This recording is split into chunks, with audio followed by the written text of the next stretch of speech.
এবার নবীর মেরাজ শুরু। আল্লাহ তাআলা বলেন, সুবহানাল্লাযী আসরা বিআবদিহি লাইলান মিনাল মাসজিদিল হারাম ইলাল মাসজিদিল আকসাল্লাযী বারাকনা হাওলাহু লিনুরিয়াহু মিন আয়াতিনা। সুবহানাল্লাযী, সেই সুন্দর, সেই পবিত্র সত্তা, যিনি আসরা বিআবদিহি লাইলান মিনাল মাসজিদিল হারাম, তিনি তার বান্দাকে রাত্রিকালীন বাইতুল্লাহ থেকে ভ্রমণ করেন ইলাল মাসজিদিল আকসা, বাইতুল মাকদিস নিয়ে গেলেন। বলে এটা কি জায়গা? আল্লাযী বারাকনা হাওলাহু লিনুরিয়াহু মিন আয়াতিনা। বলো ভাই, এটা হলো একটা বরকতপূর্ণ জায়গা, যা বরকত দ্বারা বেষ্টিত করা আছে। এই জায়গার মধ্যে অনেক নিদর্শন আছে। এছাড়াও এই জায়গার মধ্যে আল্লাহ তাআলার অনেক পয়গম্বরদেরকে দাফন করা হয়েছে মৃত্যুর পর, এবং ওইখানের মধ্যে আল্লাহ পাক অনেক বরকতময় জিনিস রেখেছেন, ফল ফলাদি রেখেছেন, ফসলাদি রেখেছেন।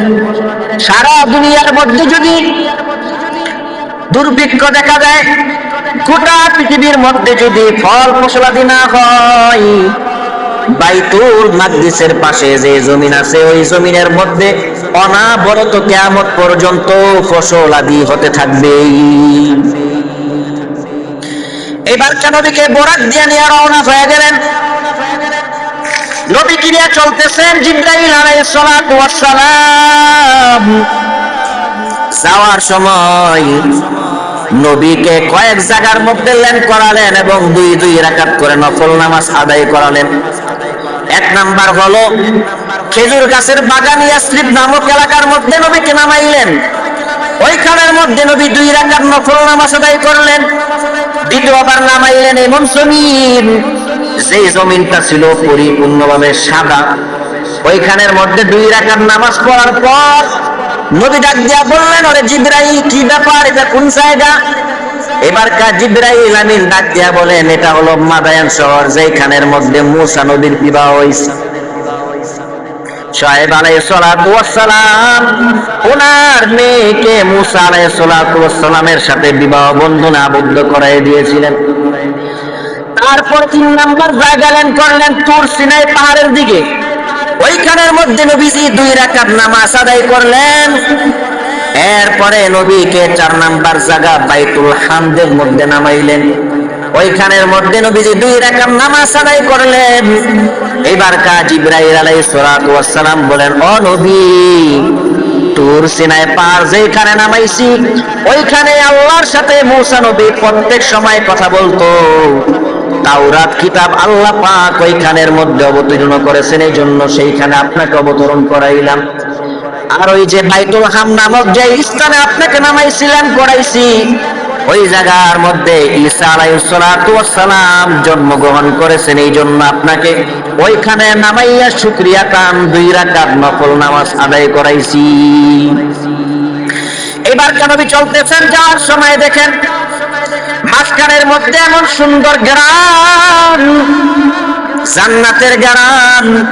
নবী কয়, এটা কোন জায়গা? বলে এটা হইল ওই জায়গা যেখানের মধ্যে ফেরাউন তার পালিত মেয়ের জন্য একজন কাজের মেয়ে রাখছিল। ওই কাজের মেয়ে সবসময় ফেরাউনের পালিত মেয়ের চুল আশ্রয় দিত।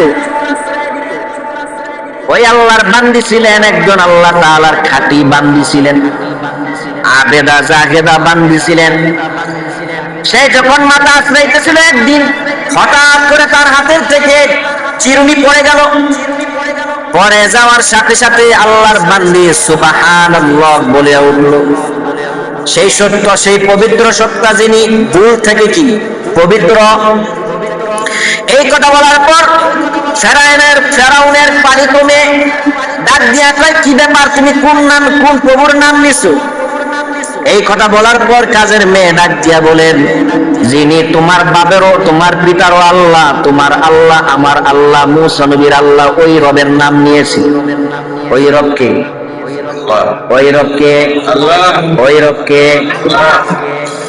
রব বলেন আল্লাহ। তাই নাকি?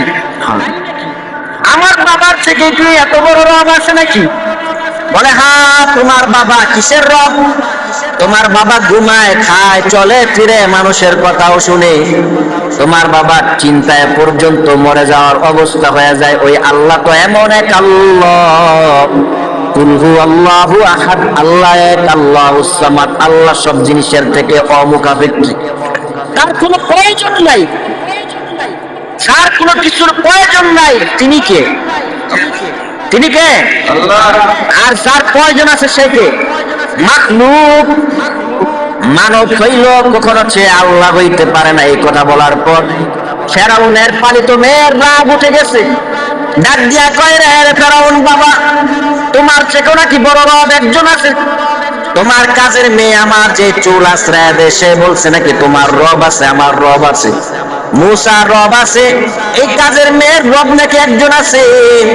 এই কথা বলার পর এবার ফেরাউন ওই মহিলাকে সামনে ডাক দিয়ে নিয়ে বলে, কি ব্যাপার, আমি ছাড়া আবার কোন রব আছে নাকি? তোমাকে লালন পালন করে কে? বলে তুমি করো। তোমাকে টাকা দেয় কে? কয়ে তুমি দাও। তোমাকে খানা খাওয়ায় কে? বলে তুমি খাওয়াও। তোমাকে বাসস্থান দিয়েছে কে? বলে তুমি দাও। আমি খাওয়াই, আমি দেই, তোমাকে বস্ত্র সব কিছু আছে আমি দেই, তো আমার উপরে আবার কোন রব আছে? এবার কাজের মেয়ে ডাক দিয়া কয়, তুমি তো কোনো মালিক নও, তুমি দুনিয়ার জন্য ক্ষণস্থায়ী মালিক। তোমাকে সেই রব যা তুমি আমাকে দাও সব তোমাকে ওই রব দিয়েছেন, যেই রবের কোনো কিছুর প্রয়োজন নাই, যে রবের কোনো ঘুম নাই, যে রবের কোনো খানা নাই, কোনো ধরনের প্রয়োজন নাই, ওই রব দিয়েছেন। এই কথা বলার পর বলে, তুমি কি আমার প্রতি ঈমান আনো না? বলে না, আমি তো একমাত্র এক আল্লাহর প্রতি ঈমান আনি। যেই রবের প্রতি মুসা নবী ঈমান এনেছে আমি তার প্রতি ঈমান আনি। এই কথা বলার পর এবার ফেরাউন তার মন্ত্রীকে ডাক দিয়া বলে, তাড়াতাড়ি করে একটা বড় কড়াইয়ে বসায় দাও, ওই কড়াইয়ের মধ্যে তেল ঢেলে দাও। তেলের মধ্যে বলকারণ শুরু হইল। এবার মহিলাকে ডাক দিয়া বলে, যদি আমার প্রতি ঈমান না আনো তাহলে তোমাকে আমি তেলের মধ্যে ছেড়ে দিব।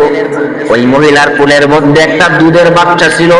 বলে, তুমি যদি ঈমান না ছেড়ে আমার প্রতি ঈমান না আনো তাহলে তোমার এই সন্তানকে আমি তেলের মধ্যে ছেড়ে দিব। এই কথা বলার পরে বলে, তুমি ছেড়ে দাও, আমাকেও শেষ করে দাও, তারপর আমি এক রবের থেকে কিছু হটবো না। আমি যে রবের প্রতি ঈমান আনছি তিনি আমার রব। এই কথা বলার পর মন্ত্রীকে আদেশ দেওয়ার পর মন্ত্রী এবার তার কোলের থেকে ছিনিয়ে নিয়ে তার বাচ্চাকে তেলের মধ্যে ফেলে দিল। তেলের মধ্যে ছাড়ার সাথে সাথে হাত পাও সবগুলা খুলিয়ে গেল, চূড়া থেকে আলাদা হয়ে গেছে। মায়ের সামনে সন্তানের এই হালাত দেখে মা কান্নায় ভেঙে পড়ল। সন্তান তেলের থেকে আওয়াজ দেয়া কয়, রে মা, কান্না করার কোনো দরকার নাই। তুমি যে তেল দেখতেছো এটা কোনো তেল না, তুমি যে আগুন দেখতেছো সেটা কোনো আগুন না। এই তেল আগুন মূলত হইল আল্লাহ তাআলার জান্নাতের বাগান। এই কথা বলার পর মায়ের মনটাই স্থির হয়েছে, তাও তো সন্তানের ব্যথা। এবার ডাক দিয়া কয়, ঈমান ছাড়বা নাকি তোমাকে ফেলাবো? এই কথা বলার পর কাজের মেয়ে একবার স্তব্ধ হয়ে গেছে। সন্তান ডাক দিয়া কয়, রে মা, তোমার আর দুনিয়ার নাপাক জায়গায় থাকা দরকার নাই, আসো আমি আর তুমি মিলে আমার রবের জান্নাতের মধ্যে আমরা আনন্দ চিত্তে ঘুরতেই থাকবো। এই কথা বলতে দেরি হয়, মা ফেরাউনকে ডাক দিয়া কয়, আমার কোনো আপত্তি নাই, আমি তোমার প্রতি কোনো ঈমান আনবো না, তুমি তো দুনিয়ার মাখলুক, আমি সে এক রবের প্রতি ঈমান আনলাম। এই কথা বলার পর তেলে ফেলে দিবে। সেই সময় ডাক দিয়া কয়, রে ফেরাউন, আমার দুনিয়ার মধ্যে কোনো চাহিদা নাই, তবে একটা চাহিদা আছে। বলে, কি চাহিদা বলো? বলে, আমার যখন তুমি তেলে ফেলাইবা, আমার যখন দুনিয়ার মধ্যে হায়াত শেষ হয়ে যাবে, তখন আমার যে হাড্ডি আছে, আমার সন্তানের যে হাড্ডি আছে, তুমি এক জায়গার মধ্যে দাফন করবা। এই কথা বলার পর ফেরাউন বলে, ঠিক আছে যাও, তোমার কথা আমি মেনে নিলাম। তারপরে তাকে তেলের মধ্যে ছেড়ে দেওয়া হলো। তার হাত যত বডির অঙ্গ প্রত্যঙ্গ আছে সব আলাদা হয়ে গেছে। তারপরে সেইগুলাকে একটা প্যাকেট করে গাঁথা করে গাঁথার মধ্যে ফেলে দিয়েছিল। আল্লাহ পাক তাকে এইখানে পড়ার সাথে সাথে জান্নাতের মেহমান বানায় নিছেন, আর কিয়ামত পর্যন্ত ওই কবর থেকে জান্নাতের সুগরানের ব্যবস্থা করে দিয়েছেন।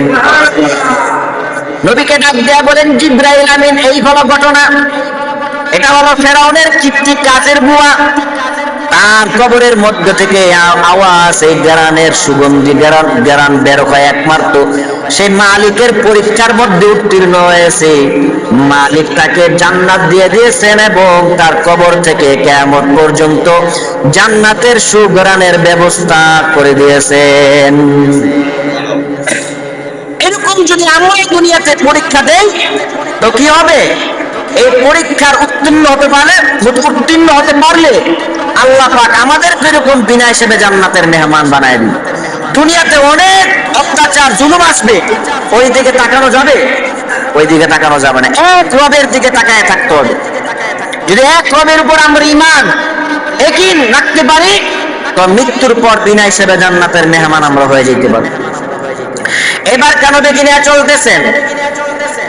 নবীকে যাওয়ার সময় বারজাখের কিছু হালাত নবীকে দেখাইলেন। নবী তাকায় দেখেন চলতেছেন, ময়দানের মধ্যে একজন বৃদ্ধ লোক দেখা যায়। নবী তাকে ডাক দিতে চাইলেন, জিবরাইল আমিন বললেন, চলুন চলুন, কোনো কথা হবে না। এবার কার সামনে যেতে লাগলেন, দেখেন আরেক বৃদ্ধ নবীকে দেখে ডাক দিলেন, তুমি এদিকে আসো। জিবরাইল আমিন কয়, তার কথার উত্তর দেওয়া যাবে না, চলুন আপনি সামনের দিকে চলুন। এবার নবী সামনের দিকে যাওয়ার সময় দেখে একসাথে কয়েক ব্যক্তির আওয়াজ। ব্যক্তিরা বলতেছেন, আসসালামু আলাইকুম ইয়া আউয়াল, আসসালামু আলাইকা ইয়া আখির, আসসালামু আলাইকুম ইয়াউমুল হাশর, ইয়াউমাল হাশর। এই কথা বলার পর নবী এবার কাজ চলতেছিলেন। জিবরাইল আমিন বলেন, ও নবী, আপনি যে প্রথম যে বৃদ্ধ লোককে দেখছেন সেটা হলো দুনিয়া। দুনিয়ার মধ্যে যত মানুষ আসবে সকলকে বৃদ্ধ হওয়ার পর্যন্ত আল্লাহ অবকাশ দিবেন। বৃদ্ধ হওয়ার পর দুনিয়া শেষ, তার জন্য আখিরাত শুরু হয়ে যাবে। এটা হইল তার দুনিয়ার প্রমাণ। দুই নাম্বার, যে বৃদ্ধ আপনাকে ডাক দিছেন ওই বৃদ্ধটা কেউ না, সেই হলো আল্লাহ তাআলার নাফরমান বান্দা ইবলিস। আপনি যদি তার ডাকে সাড়া দিতেন তাহলে কিয়ামত পর্যন্ত যত উম্মত দুনিয়ার মধ্যে আগমন করবে সবাই গুমরা হয়ে যাইত। আপনি যেহেতু উত্তর দেন নাই, তাহলে আল্লাহ পাক কিয়ামত পর্যন্ত প্রত্যেক উম্মতকে ইবলিসের গুমরা থেকে আল্লাহ পাক কুদরতের হাতে হেফাজত করবেন। দ্বিতীয় নাম্বার, যে আপনি কয়েকজনের ডাকে শুনলেন, সালাম দিয়েছেন, তারা কে জানেন? নবী বলেন, না, কে বলো আমায়। বলেন, তারা হলো ইব্রাহিম আলাইহিস সালাতু ওয়াস সালাম, মুসা আলাইহিস সালাতু ওয়াস সালাম, ঈসা আলাইহিস সালাতু ওয়াস সালাম। আপনাকে দেখে তারা সালাম জানিয়েছেন। নবী এবার চলতে লাগলেন। কিছু দূর গিয়ে দেখেন একটা মানুষকে জোরে জোরে পাথর নিক্ষেপ করা হইতেছে। পাথর মারার কারণে ওই ব্যক্তির মাথা চূর্ণ বিচূর্ণ হয়ে যায়। যে ব্যক্তি পাথর মারে আবার পাথর টানতে যায়, পাথর নিয়ে আস্তে আস্তে তাকায় দেখে মাথাটা আবার আগের মতন জোড়া লাইগা যায়, আবার পাথর নিক্ষেপ করে।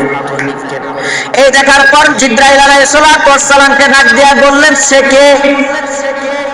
জিবরাইল আলাইহিস সালাম বললেন, সেই ব্যক্তি হলো ওই বান্দা যে 5 ওয়াক্ত নামাজের সময় মুয়াজ্জিন সাহেব আল্লাহর নাম দরিয়া দরিয়া তাকে আহ্বান করছিল নামাজের জন্য। আল্লাহর ডাকে সাড়া দেয় নাই। দুনিয়ার যত গুনাহের কাজ আছে সেইখানে সাড়া দিয়েছে। দিনের হুজুররা উলামায়ে কেরাম দিনের জন্য আহ্বান করছে, আসে নাই। দিনের মাহফিল চলে, দিনের কথাবার্তা চলে, কোরআন হাদিসের আলোচনা চলে, সেইখানের মধ্যে বসতে চায় না। কোরআন হাদিস মোতাবেক হক কথা বললে গাত্র যাও শুরু হয়ে যায়। 5 ওয়াক্ত নামাজের সময় ফরজ নামাজ আদায় করে নাই। এজন্য আল্লাহ পাক কিয়ামত পর্যন্ত তার জন্যই আযাবের ব্যবস্থা রাখছে। যারা 5 ওয়াক্ত নামাজ পড়বে না, আল্লাহর রাসূল বলেন কিয়ামত পর্যন্ত আল্লাহ পাক একজন ফেরেশতা লাগিয়ে রাখবেন। ওই ফেরেশতা পাথর নিক্ষেপ করবে, তার মাথা চূর্ণ বিচূর্ণ হয়ে যাবে। আবার ফেরেশতা আবার পাথর আনবে, আবার মারবে, আবার মাথা চূর্ণ বিচূর্ণ হয়ে যাবে। আর ওই ব্যক্তি কাঁদবে, ডাক যায় বলবে, মালিক আমাকে আপনি আযাব থেকে মুক্তি দেন, মুক্তি দেন। আল্লাহ বলবে, কোনো সুযোগ নাই, কোনো সুযোগ নাই, কিয়ামত পর্যন্ত আযাব ভোগ করতে থাকো। আর কিয়ামতের ময়দানে আমি আল্লাহ তাআলা আবার কঠিন আযাবের ব্যবস্থা রাখলাম। যেই ব্যক্তি নামাজ আদায় করো না, নামাজ পড়ো, কাজা করছো, অলসতা মানি করে তুমি ঠিকঠাক মতন নামাজ আদায় করো নাই, তার জন্য প্রত্যেক ওয়াক্তে নামাজ কাজা করার কারণে 2000 8000 লক্ষ কোটি বছর আমি আল্লাহ তাআলা জাহান্নামের আগুনের মধ্যে জ্বালাবো। এছাড়া সাপের কামড়, শুধু সাপ কামড় দিবে, এক কামড়ের কারণে 40 বছর ওই ব্যক্তির গায়ের মধ্যে বিষক্রিয়া হতে থাকবে। আবার ওই ব্যক্তির গায়ের মধ্যে বিচ্ছু কামড় দিবে, 40 বছর ওই ব্যক্তির মধ্যে বিষক্রিয়া যন্ত্রণা শুধু করতেই থাকবে, এরকম ভাবে আযাব চলতেই থাকবে। জাহান্নামের আগুন কার হবে টাকনু পর্যন্ত, কার হবে কবজি পর্যন্ত, কার হবে কোমর পর্যন্ত, কার হবে বুক পর্যন্ত, কার হবে কান পর্যন্ত, কার হবে মাথা পর্যন্ত, কার হবে সাঁতার দেওয়া পর্যন্ত হয়ে যাবে। এরকম ভাবে জাহান্নামের আগুন, দুনিয়ার সামান্য আগুন মানুষ সহ্য করতে পারে না। ওই যে সীতাখণ্ডের আগুন, ঘরের মধ্যে আগুন লাগলে ঘরের ভিতরের মানুষ চিল্লাচিল্লি করে আমাকে বাঁচাও, বাঁচাও, বাঁচাও। বাইরে থেকে মানুষ ধরতে পারে না, কারণ আগুন। আল্লাহ কয়, জাহান্নামের আগুন থেকে কেমনে বাঁচবারে বান্দা বল আমায়। জাহান্নামের আগুন থেকে তোমাকে কেউ বাঁচাইতে পারবে না। সেই দিন তো নবীরা ইয়া নাফসি করে করে দূরে সরে যাবে, বলতে মালিক আমার বাবা মা সহকারে সকলকে আমার বিনিময়ে জাহান্নামে পাঠায়া দাও, আমাকে তুমি জান্নাত দিয়া দাও। সেই দিন নবীদের হালাত হবে এই অবস্থা, আর আমরা সামান্য মানুষের কি হবে? এই জন্য আল্লাহ পাক নবীদের মাধ্যমে, আলেমদের মাধ্যমে, ওলিদের মাধ্যমে, বুজুর্গদের মাধ্যমে, পীরদের মাধ্যমে, শায়েখদের মাধ্যমে, ওলিয়া উলিয়াদের মাধ্যমে মানুষদেরকে 5 ওয়াক্ত নামাজ সহকারে ইবাদতের সম্পর্কে আহ্বান জানায়। কেন? আল্লাহ রাসূল আল্লাহ তাআলা বলেন, রুসুলাম মুবাশশিরিনা ওয়া মুনজিরিনা লিআল্লা ইয়াকুনা লিন-নাসি আলাল্লাহি হুজ্জাতুম বা'দার রুসুল। তোমরা যারা কিয়ামতের ময়দানে না বলতে পারো ও আল্লাহ নামাজ পড়বো, এরকম তো কোনো লোক আমাদের জন্য পাঠান নাই। কোরআন পড়বো, একজন আলেমও পাঠান নাই। ইবাদত শিখব, করব, এরকম তো আমাদের জন্য কোনো লোক পাঠান নাই। কিয়ামতের ময়দানে যেন এরকম অবজেকশন না দিতে পারো, এই জন্য আমি আল্লাহ তাআলা কোন ধরনের অবজেকশনের কোন পথ খোলা রাখি নাই, বন্ধ করে দিলাম। চলতেছেন, সামনের দিকে গিয়া দেখেন এক জাতি, তারা কুকুরের মতন বসে আছে, তাদের পিছনের নিতম্ব অনেক বড়, সামনের লজ্জাস্থান অনেক বড়, ঢেকে বসে আছেন। এই অবস্থা দেখে জিবরাইল আলাইহিস সালাতু ওয়াস সালামকে নবী ডাক দিয়া বলেন, সে কে? এবার আল্লাহর রাসূল ডাক দিয়া কয়, আল্লাহর রাসূলকে ডাক দিয়া জিবরাইল আমিন বলেন, তারা হলো ওই ব্যক্তি যারা দুনিয়ার মধ্যে যাকাত ফরজ ছিল, যাকাত আদায় করে নাই। তারপরে দেখবে আরেক জাতি, তারা পচা গোশত খায়, পচা গোশত। ভালো গোশত দেওয়া আছে পাত্রের মধ্যে, আবার পচা গোশত দেওয়া আছে। ভালো গোশত খাওয়ার নাম গন্ধ নাই, পচা গোশত খাইতেছে। জিবরাইল আলাইহিস সালাতু ওয়াস সালামকে নবী ডাক দিয়া বলবেন, তারা কারা? এবার জিবরাইল আলাইহিস সালাতু ওয়াস সালাম বলবেন, তারা হলো ওই নারী পুরুষ যারা স্বামী থাকার পর পর্যন্ত অন্য নারীর সাথে মেলামেশা করছে, অন্যায় অবিচার করেছে। স্ত্রী থাকার পর অন্যায় অবিচার করছে, স্বামী থাকার পর অন্যায় অবিচারের কাজের মধ্যে লিপ্ত ছিল। আল্লাহর রাসূল বলেন, কিয়ামত পর্যন্ত তাদের জন্যই আযাবের ব্যবস্থা রাখছেন। জিবরাইল আলাইহিস সালাতু ওয়াস সালাম বলেছেন। আরেক যাকে দেখবেন যাদের পেটটা হবে অনেক বড়, বিশাল বড় পেট, পেটের মধ্যে শুধু সাপ আর আগুন আর আগুন। এবার জিবরাইল আলাইহিস সালাতু ওয়াস সালামকে নবী বলবেন, ও নবী, এরা কারা জানেন? এরা হলো ওই ব্যক্তি যারা দুনিয়ার মধ্যে সুদ খাইতো, ঘুষ খাইতো এবং এতিমের মাল ভক্ষণ করতো। তারা হইলো ওই ব্যক্তি। কিয়ামত পর্যন্ত আল্লাহ পাক এভাবে রাখবে। তারা কিয়ামতের ময়দানে উঠিয়া দাঁড়াইতে চাবে, কিন্তু পেটের কারণে বারবার করে জমিনে পড়ে যাবে। তারপরে নবী দেখলেন আরেক ব্যক্তি, তারা তাদের উজুরের গোশত, পাঁজরের গোশত কেটে কেটে কেটে কেটে কেটে কেটে তারা খাইতেছে। নবী ডাক দিয়ে বলেন, আরে জিবরাইল, তারা কারা? এবার জিবরাইল আলাইহিস সালাতু ওয়াস সালাম বলেন, তারা হলো ওই ব্যক্তি যারা এতিমের হক মেরে মেরে খেয়েছে। স্বামী মারা গেছে, স্ত্রীর হক থেকে তাকে বঞ্চিত রাখছে। একজন মাজলুম মানুষ, সেই ব্যক্তি সামান্য অল্প একটু জায়গার মালিক, তার জায়গা আত্মসাৎ করে নিয়েছে। কিয়ামত পর্যন্ত তারা এইভাবে নিজের পাঁজরের গোশত কেটে কেটে খাবে। সামনে চলতেছেন, গিয়া দেখেন এক ব্যক্তি তাকে দেখে ডাকা শুরু করছে। ডান দিক চলতেছেন, ডান দিকের জাতি, তারা নবীকে দেখে বলেন, এ মুহাম্মদ তাআল তাআল, এদিকে আসো। জিবরাইল আমিন বলেন, চলুন, কোনো কথা বলা যাবে না, সামনে চলতে থাকেন। এবার সামনে বাম দিকে আরেক ব্যক্তি ডাক দেয়া, তাআল ইয়া মুহাম্মদ, এদিকে আসো, কিছু প্রশ্ন আছে, উত্তর দেয়া যাও, জবাব বলে যাও। জিবরাইল আলাইহিস সালাতু ওয়াস সালাম বললেন, নবী না, শোনা যাবে না, চলুন। এবার নবী সামনে চলতে লাগলেন। সামনে গিয়া দেখেন একজন সুন্দর পরিপাটি সাজ্জায় রঙে রঞ্জিত এক যুবতী নারী নবীকে দেখে নবীকে ডাকতেছেন। জিবরাইল আলাইহিস সালাতু ওয়াস সালাম বলেন, ও নবী, চলুন, তাকানো যাবে না। সামনে যাওয়ার পর জিবরাইল আলাইহিস সালাতু ওয়াস সালামকে নবী ডাকতে বলেন, ও জিবরাইল, ডাইনের ব্যক্তিকে আর বামের ব্যক্তিকে আর ওই নারীকে। এবার জিবরাইল আমিন বলেন, ডাইনে যে ব্যক্তি আপনাকে ডাকছেন তারা হলো ইহুদির গোষ্ঠী।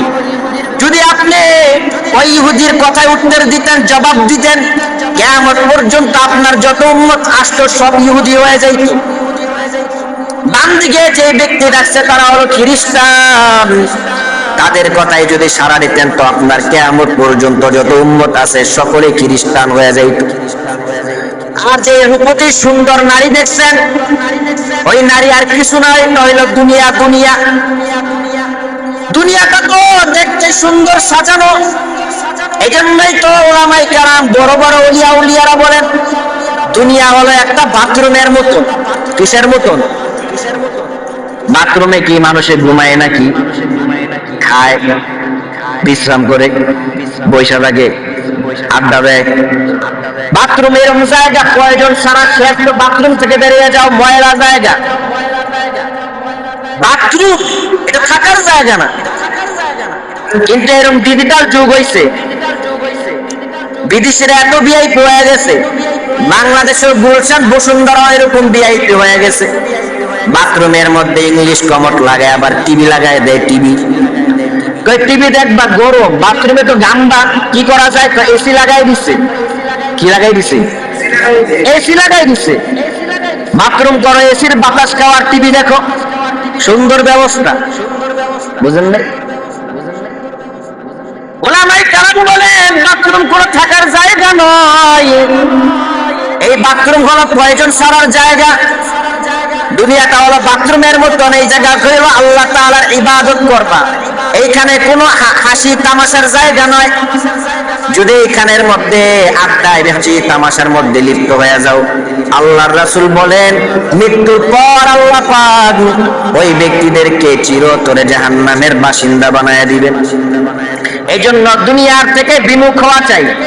দুনিয়া দেখতে খুব সুন্দর, দেখা যায় সন্তানদের জন্য বাড়িঘর সব বানাইছে, ক্ষমতা আছে, সেইভাবে এটাই মনে আমার জীবন, এটাই আমার জীবন। কিন্তু দেখা যায় কিনা, মইরা গেলে তারপরে তার পাশে কেউ দাঁড়ানোর মতন একজন লোক নাই। একটা সামান্য নরমাল নষ্ট কাপড় দিয়া আবৃত করিয়া মাটির নিচে দাফন করিয়া দেয়, বাঁশ দিয়া চাপা দিয়া, মাটি দিয়া চাপা দিয়া চিরতরের জন্য ফেলে দেয়। আর খবর নেবার মতন কেউ নাই। এই জন্য নবীর সাহাবী এবং উলামায়ে কেরাম বলছেন, দুনিয়াটা হলো একটা বাথরুমের মতন, এই জায়গায় হলো প্রয়োজন ছাড়ার জায়গা, আর তোমার থাকার স্থান হইল কবর জগৎ, কিয়ামতের জগৎ, আখিরাতের জগৎ। এই দেখার পর নবীকে নিয়ে চলতেছেন। যাওয়ার সময় নবী যাইতেছেন, এভাবে যাইতে যাইতে বাইতুল মাকদিসের সামনে হাজির হয়ে গেছেন। এবার বোরাকটা বাঁধলেন। এই বান্দা নিয়ে আবার মতৈক্য আছে। কেউ বলেন যে স্বয়ং নবীজি নিজ হাতে বোরাকটাকে বাঁধলেন। কোথায় বাঁধছে? বাবে মুহাম্মদ, বাইতুল মাকদিসের একটা দেওয়াল আছে, যে দেওয়ালের মধ্যে প্রত্যেক নবীরা তাদের বাহনকে বাঁধছে, আর ওই দেওয়ালটার নাম হলো বাবে মুহাম্মদ। প্রথম মত হইল যে নবী নিজ হাতে বাঁধছে। দ্বিতীয় মত হইল না, জিবরাইল আলাইহিস সালাতু ওয়াস সালাম বেঁধে দিয়েছেন। এখানে আবার দুই মত।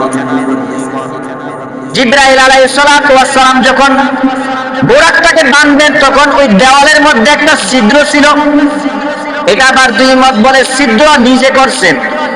আরেক মত হইল না, নিজে করেন নাই, অনেক আগে ছিদ্র ছিল, কিন্তু বাহন না বানতে বানতে ছিদ্রটা বন্ধ হয়ে গেছে। এই জন্য জিবরাইল আলাইহিস সালাতু ওয়াস সালাম ওনার হাতের মাধ্যমে খুঁটায় খুঁটায় আবার ছিদ্রটা করে দিলেন। ওইখানের মধ্যে বাহন বানলেন। হয়তো বা নবী বানছেন, না হইলে জিবরাইল আমিন বানছেন।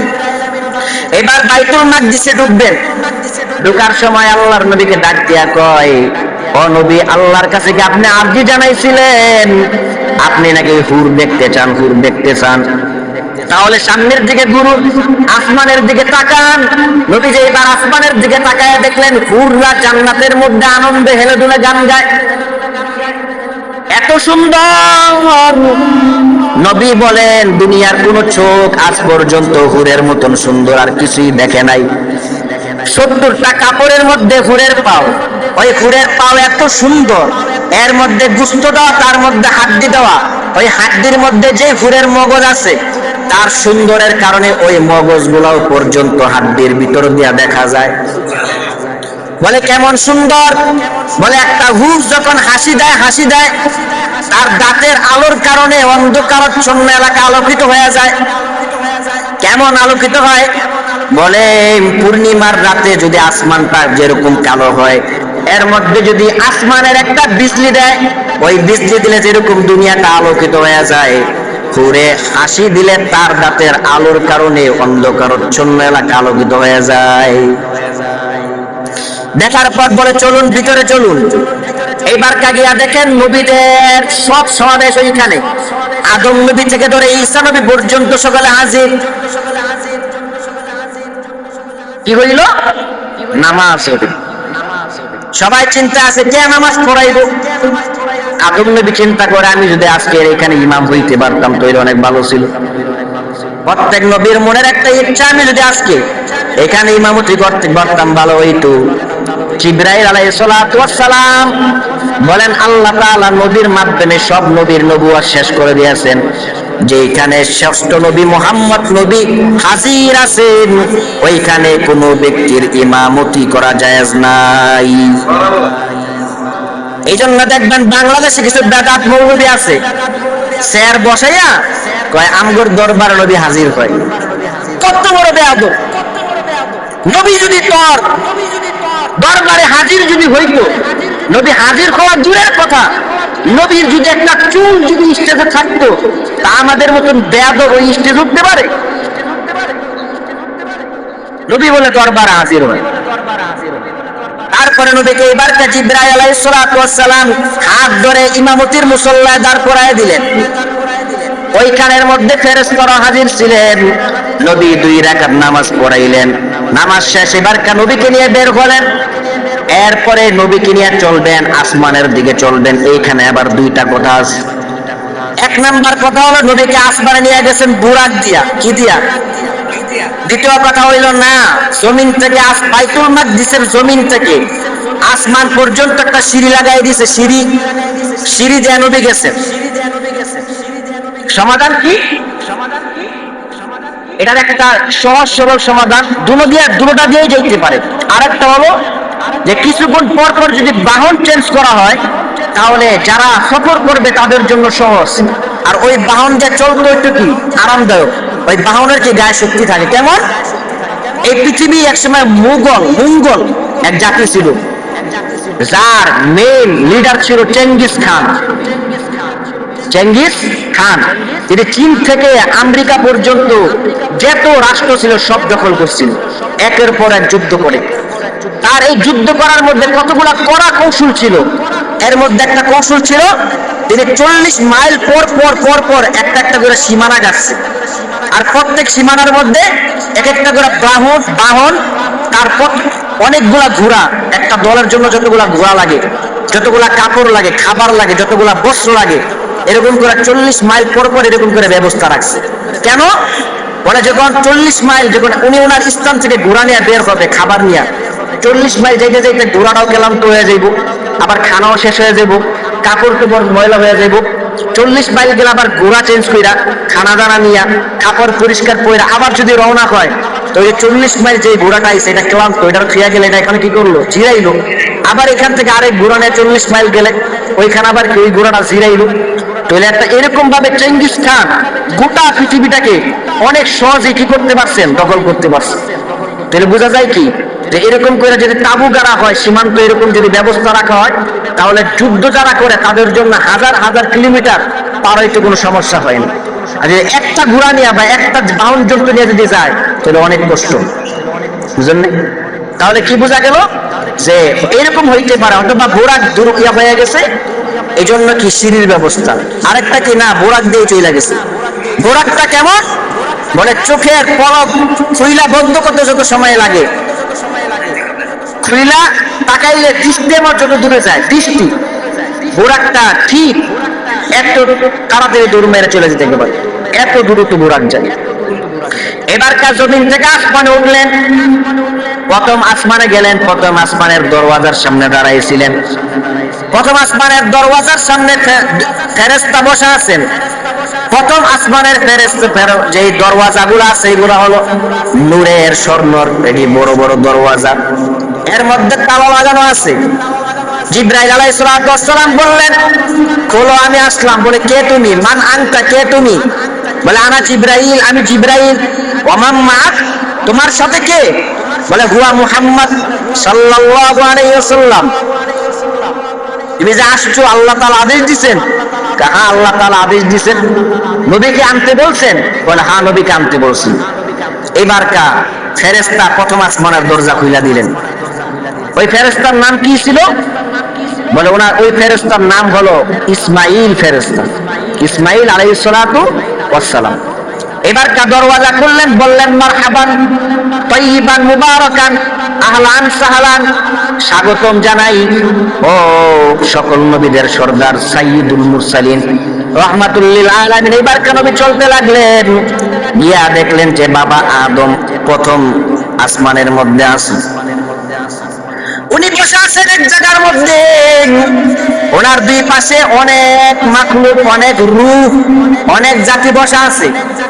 আদম নবী যখন ডান দিকে তাকায়, ডান দিকের যত মানুষ আছে আদম নবীকে দেখলে হাসে, আদম নবীও হাসে। বাম দিকে তাকায় তো বাম দিকের জাতিরাও কান্না করে, আদম নবীও কান্না করে।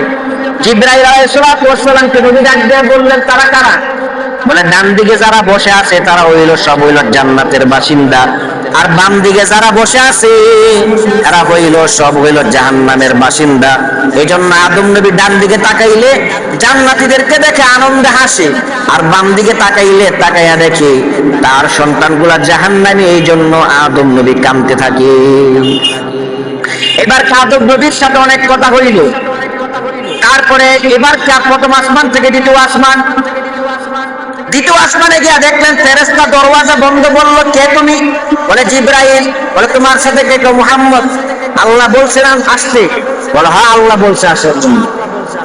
দরজা খুইলা দিলেন, স্বাগতম জানাইলেন। গিয়া দেখলেন দ্বিতীয় আসমানের মধ্যে হযরত ইয়াহইয়া আলাইহিস সালাতু ওয়াস সালাম, হযরত ঈসা আলাইহিস সালাতু ওয়াস সালাম, দুইজন কি দ্বিতীয় আসমানে আছে। কোন আসমানে? দ্বিতীয় আসমানে। তাদের সাথে কিছু কথাবার্তা হইল।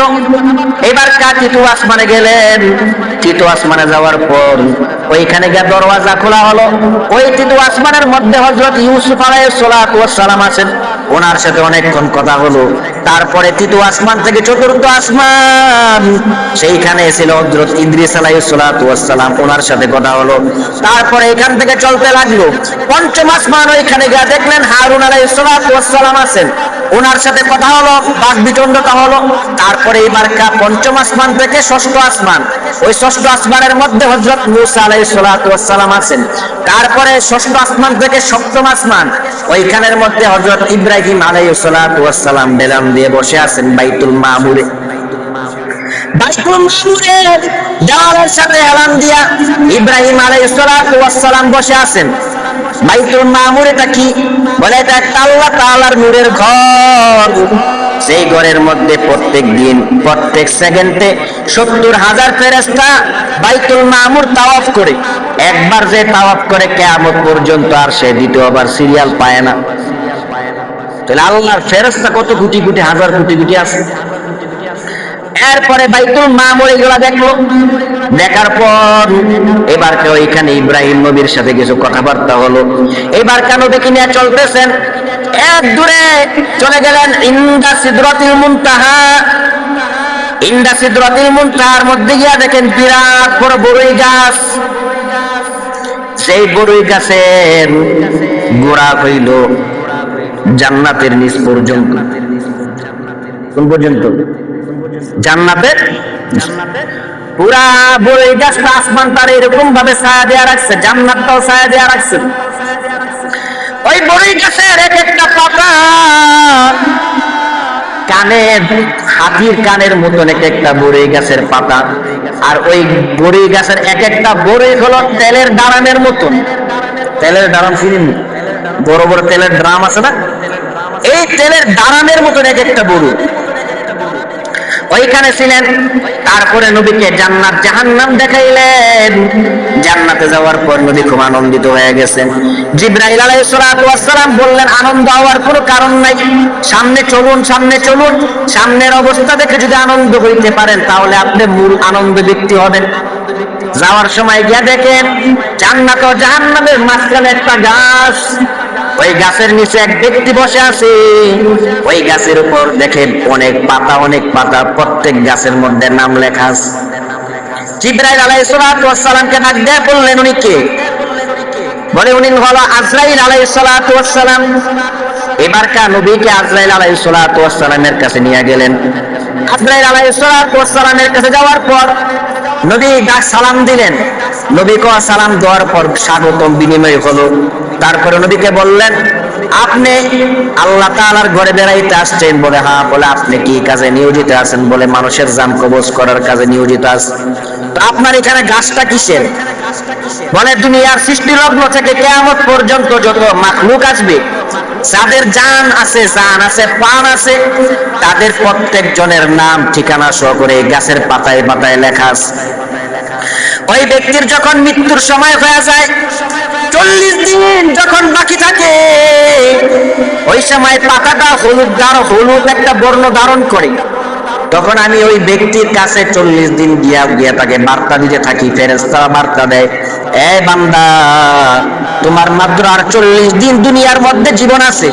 39 দিন আছে, 38 দিন আছে, 37 দিন আছে, 36 দিন আছে, 35 দিন আছে, 34 দিন আছে, 33 দিন আছে। এরকম করে বলতে বলতে বলে 2 দিন আছে, 3 দিন আছে, 2 দিন আছে, 1 দিন আছে, বলে 1 ঘন্টা আছে, 1 সেকেন্ড পর জান কবজ করা হয়। বলে আমি যখন জান কবজ করতে যাই কেমনি? বলে ওই গাছের থেকে পাতা একটা ছিঁড়া পড়ে, এইটা এইখানে মাটির মধ্যে পড়ার আগে আমি দৌড়াইয়া গিয়া বান্দার জান কবজ করে নেই। বলে নেককারীর জান কবজ করি আরামদায়ক, আর বদকারী যারা হয় তাদের জান কবজ করে অনেক কঠিন অবস্থায়। বলে কেমন হয়? এটা আবার লম্বা ঘটনা, এই জায়গায় ঢুকলে সময় যাবে বেশি, ঢুকবো না। তারপরে যাই হোক, কথা হওয়ার পর জাহান্নাম দেখা নবী কান্নায় ভেঙে পড়লেন। এবার নবীকে নিতে নিতে গিয়া দেখে লামাকাল্লা সামান, তারপরে পানি পানি পানি পানি পানি, কানাদু কালা কালা দুয়া। তারপরে গিয়া দেখেন কলম, আল্লাহ তাআলা যেখানে কলম সৃষ্টি করছেন ওই পর্যন্ত চলে গেছেন। ওইটা যাওয়ার পরে এবার নবীকে আরশে আজিম পর্যন্ত নিয়ে গেলেন। জিবরাইল আলাইহিস সালাতু ওয়াস সালাম থেমে গেলেন। বললেন আমার এই পর্যন্ত সীমানার উপরে আমি যাইতে পারবো না। এবার কেন নবীকে আরশে আজিম থেকে রফ রফ একটা বাহন দিয়ে নেওয়া হয়েছে। কি দিয়া? রফ রফ রফ রফ বাহনের মধ্যে উঠাইয়া নবী চলতেছেন। আবার গিয়া দেখে পানি পানি, শূন্য জায়গা শূন্য জায়গা, এরপরে কালা ধোয়া ধোয়া ধোয়া ধোয়া ধোয়া, এরকম আবার পানি আবার পানি। উঠতে উঠতে গিয়া দেখে আরশি কুরসি দেখা যায়, যে আরশি কুরসিটাকে 70,000 পর্দা দ্বারা বেষ্টন করা আছে। এক একটা পর্দা মোটা 500 বছরের রাস্তা, আবার এক একটা পর্দা থেকে দূরত্ব 500 বছরের রাস্তা। এরকম করে করে করে করে অনেক ভিতরে। এবার আল্লাহ পাক নবীকে সামনে নিয়ে গেলেন। নবী এবার আল্লাহ পাকের পাশে বসলেন। এবার আল্লাহ পাক বলেন, আমি তো আপনাকে আপনার মত, আপনি যেভাবে চাইছেন এভাবে সৃষ্টি করছি। আমি আল্লাহ দেখতে চাই যে আপনার চেহারাটা কিরূপ, আপনার আকৃতিটা কিরূপ। এই আল্লাহ তাআলা বলেন, নবী আমি যেরকম চেয়েছিলাম ঠিক আপনি আমার মন মতন আপনাকে আপনি সৃষ্টি করেছেন। এবার কার নবীকে দেখার পর ডাক দিয়া বললেন মেজবানের বাড়িতে মেহমান আসছেন, আমার জন্য কি হাদিয়া আনছেন? তখন নবী বলেন, আমি আপনার জন্য হাদিয়া আনছি, কই দেন। এবার কার নবী বলেন, আত্তাহিয়াতু লিল্লাহি ওয়াস সালাওয়াতু ওয়াত তাইয়্যিবাত। এই বললেন যারা আমার মাল ইবাদত, জানি ইবাদত যা আছে সব আপনার জন্য হাদিয়া নিয়ে আসলাম। এই কথা বলার পর আল্লাহ তাআলা এবার সালাম দেয়, আসসালামু আলাইকা আইয়ুহান নাবিয়্যু ওয়া রাহমাতুল্লাহি ওয়া বারাকাতুহু। শুধু নবীর সালাম দেয় নাই, নবীর উম্মতকে পর্যন্ত আল্লাহ সালাম দিয়ে বলেন, আসসালামু আলাইনা ওয়া আলা ইবাদিল্লাহিস সালিহিন। এবার সালাম দেওয়ার পর আল্লাহ তাআলা নবীকে 3টা পুরস্কার দিলেন। এর মধ্যে 1 নাম্বার পুরস্কার হইল নামাজ, 2 নাম্বার পুরস্কার হইল নবীর প্রতি দুরূদ, আরেকটা পুরস্কার আছে কি যেন আমার খেয়াল নাই। এই পুরস্কার দিলেন নবীকে। প্রথম 50 ওয়াক্ত নামাজ দিবেন। নবী আসতে লাগলেন, মুসা নবীর সাথে সাক্ষাৎ। বলে কি দিবেন আল্লাহ তাআলা আপনাকে? বলে 50 ওয়াক্ত নামাজ দিছে, বলে আপনার উম্মত পারবে না, তাড়াতাড়ি চলে যান। আল্লাহর কাছে যাওয়ার পর আল্লাহ 5 ওয়াক্ত নামাজ কমায় দিয়েছেন। আবার নবীজি 45 ওয়াক্ত নামাজ নিয়ে জমিনের মধ্যে আসতে লাগলেন। মুসা নবী বলেন না, আবার যান। এরকম করে 9 বার আল্লাহ তাআলা 5 ওয়াক্ত করে 45 ওয়াক্ত নামাজ কমায় দিয়েছেন। আবার আসতে লাগলেন। এবার কেন নবীকে ডাক দেয়া বললেন, 5 ওয়াক্ত নামাজ আপনার উম্মত পারবে না। তখন নবীজি বললেন, আল্লাহর কাছে যদি 5 ওয়াক্ত নামাজ নিয়ে যাই তাহলে আমি নিজেকে নিজে ক্ষমা করতে পারবো না, নিজে লজ্জিত হব। এই জন্য নবী না কমাইয়া এবার দুনিয়ার জমিনে আসলেন। আসার পর উম্মতের জন্য নামাজ দিলেন। আল্লাহ তাআলা নবীকে ডাক দিয়া বলেন, ও আমার মায়ের নবী, আপনার উম্মত যদি 5 ওয়াক্ত নামাজ বা জামাত সহিত যদি আদায় করে, আমি আল্লাহ তাআলা এর বরকতে 50 ওয়াক্ত নামাজ পড়লে যে সওয়াব হইতো বান্দাদের আমল নামায় ওই পরিমাণ সওয়াব দান করে দিব। এইবার কেন নবীকে নামাজ দেওয়ার পর নবী আসলেন। আর অল্প একটু আসার পর এবার কেন নবীজি সকালবেলা মক্কা নগরীতে বসে আছেন। যখন নবী আসলেন দুনিয়াতে নেমে দেখলেন ওই যে হাতিমে কাবার মধ্যে বসে ওযু করছিলেন, ওই বদনার থেকে দেখে এখনো পানি টপকায় টপকায় পড়তেছে। যেখানে ওযু করছিল ওই পানিগুলা পর্যন্ত, এইগুলা ওই পানির ওযুর পানির রাস্তা দিয়ে পানিগুলা যাইতেছে। এখন অল্প একটু সময়ের মধ্যে কি আসমান জমিন সবকিছু ঘুরে নবী চলে আসছে। আসার পর সকালবেলা মক্কা নগরীতে বসে আছে আবু সাইল্লা, আরেক বড় সিটার, বড় চরম পর্যায়ের খারাপ সন্ত্রাস ছিল, টেরোরিজম সন্ত্রাস। ডাক দিয়া কয়, রে মুহাম্মদ কি ব্যাপার, এমনি বসে আছো কেন? ডাক দেয়া কয়, রে চাচা আমি রাতের বেলা আল্লাহ তাআলা আমাকে মেরাজ করাইছেন, আসমানে নিয়ে গেছেন, বাইতুল মাকদিস নিয়ে গেছেন, আল্লাহর সাথে সাক্ষাৎ করাইছেন, তারপরে আমাকে জমিনে পাঠিয়ে দিয়েছেন। এই কথা বলার পর আবু সাইল্লাহ কয়, তুমি কি এটা সকলের সামনে বলতে পারবা? হ্যাঁ পারবো। চিন্তা করলো সকলের সামনে বললেই তো মুহাম্মদকে পাগল বানানো যাইবে। এবার সকল মক্কার মুশরিকদেরকে সামনে হাজির করলো। হাজির করার পর ডাক দেয়া কয়, রে মুহাম্মদ তুমি এবার এই জাতির সামনে বলো যে তুমি মেরাজে গিয়েছিলে, নবী বলার পর সকলে নবীকে পাগল পাগল করে বলতে লাগলো। এক ব্যক্তি গিয়া আবু বকরের বাড়ির সামনে হাজির হয়ে গেল, ডাক দিয়া কয়, রে আবু বকর, তোমার বন্ধু মুহাম্মদ নাকি বাইতুল্লাহ থেকে বাইতুল মাকদিস আসমান সহকারে আল্লাহ তাআলার সাথে সাক্ষাৎ করে এসেছে এক রাতে, এটাকে তুমি বিশ্বাস করো? কে বলছে? কয় তোমার নবী মুহাম্মদ বলছে। আবু বকর ডাক দিয়া কয়, নবী যদি বইলা থাকে তাহলে সত্য বলছে। এই কথা বলার সাথে সাথে আল্লাহ তাআলা আসমান থেকে ওয়াকাব নাযিল করে দিয়া বলে, আরে সিদ্দিক, আল্লাহ তাআলা কয় তুমি সত্যবাদী। এই জন্য আবু বকরের নামের সাথে সিদ্দিক উপাধি লাগানো আছে। এই জন্য এই যে লকাবটা দেওয়া হয়েছে, এটা কোনো দুনিয়ার সাধারণ বিষয় না, বরং এটা আমার মালিক আল্লাহ পাকের পক্ষ থেকে আবু বকরের নামের সাথে উপাধি দেওয়া হয়েছে। এই কথা কওয়ার পর আবু বকর কয়, এটা তো সাধারণ বিষয়। আরে তুমি তো যেই কথা বলছো এটা তো সাধারণ বিষয়, নবী তো প্রত্যেক সেকেন্ডে আল্লাহর সাথে কথা বলে, এটা তো আরো কঠিন বিষয়, এটা আমি বিশ্বাস করি। আর মেরাজ তো সাধারণ বিষয়টা তুমি আরো আগে বিশ্বাস করি। এই কথা বলার পর নবীকে বলল, বাইতুল মাকদিসের বিবরণ দাও। নবী তার গুইরা দেখে নাই কয়টা দরজা আছে, কয়টা জানালা আছে, টেনশনে পইরা গেছে। আল্লাহ কয়, নবী টেনশনের কোনো কারণ নাই। নবীর সামনে এবার বাইতুল মাকদিসটাকে ছোট করে হাজির কইরা দিছে।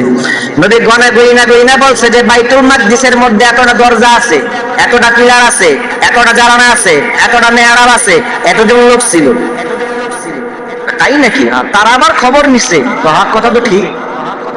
নবী বলে, শুধু তাই নয়, আসার সময় আমি দেখছি একটা কওম তাদের উট হারাইয়া তারা মরুবান্তের মধ্যে উট খুঁজে, তারা উট পেয়ে গেছে, তারা এখন আসতেছে। আরেক জাতি দেখছি আসার সময় তারা মক্কার কাছাকাছি নিকটবর্তী এলাকায় চলে আসছে। ওই যে উট হারাই গেছিল, আমি ডাক দিয়া বলছিলাম তোমাদের উট ওই দিকে আছে, ওইখানে যাও, ওইখানে গেলে তোমাদের হারানো উট পেয়ে যাইবা। ওই জাতিরা আসার পর ডাক দিয়া বলছে যে তোমাদের কি উট হারাইছিল? বলে, হ্যাঁ আমাদের উট হারিয়ে গিয়েছিল। তোমাদের উট পাইছো? কোন ব্যক্তিকে বলছিল যে তোমাদের উট ওই দিকে? বলে, হ্যাঁ আমরা আওয়াজ পেয়েছি, এক ব্যক্তি বলছে যে আমাদের উট ওই দিকে। তখন বলল, কার কণ্ঠ? তারা বলে, পরিচিত কণ্ঠ, ভালো করে আমরা নজর দিয়া তাকাইয়া শুনে দেখলাম এই কণ্ঠ আর কার নয়, মক্কার ভূখণ্ডে আব্দুর সন্তান মুহাম্মদের কণ্ঠ। এই কথা বলতে দেরি মক্কার কাফের মুশরিকদের মধ্যে হাজার হাজার কাফেররা সাথে সাথে কালিমা পড়িয়া তারা সকলে ইসলাম ধর্ম গ্রহণ করে নিল। এরকম ভাবে আল্লাহ তাআলা নবীকে মেরাজ করাইছেন। তো এক নাম্বার মুজিজা কি? কোরআন। দুই নাম্বার মুজিজার নাম কি? মেরাজ। এরকম ভাবে আল্লাহ তাআলা পুরা আসমান জমিনটা ঘুরাইয়া দেখাই দিলেন। উম্মতরা তো অনেক মনে কষ্ট থাকবে, আমরা কেমনে মেরাজ করব? নবীরা তো মেরাজ করতে পারে না, একমাত্র আমাদের নবী মেরাজ করছেন। আল্লাহর রাসূল বলে, 5 ওয়াক্ত নামাজ আদায় করো, 5 ওয়াক্ত নামাজ পড়ো। as-সালাতু মি'রাজুল মুমিনিন। নবীর জন্য মেরাজ ছিল বাইতুল্লাহ থেকে বাইতুল মাকদিস, আবার বাইতুল মাকদিস থেকে আসমান আরশে আজিম আরশে কুরসি পর্যন্ত। আর আমার উম্মতের জন্য মেরাজ হইল 5 ওয়াক্ত নামাজ। কোন উম্মত যদি 5 ওয়াক্ত নামাজ বা জামাত সহিত আদায় করে, মেরাজের যে সম্মান আল্লাহ পাক প্রত্যেক উম্মতকে ওই পরিমাণ সম্মান দান করবেন। আল্লাহ পাক আমাদেরকে এই সম্মান অর্জন করার তৌফিক দান করুক, সকলে বলে আমিন। ওয়া আখিরু দাওয়ানা আলহামদুলিল্লাহি রাব্বিল আলামিন। অনেকে দোয়া চাইছেন, এখন আমরা সংক্ষেপে দোয়া করব ইনশাআল্লাহ।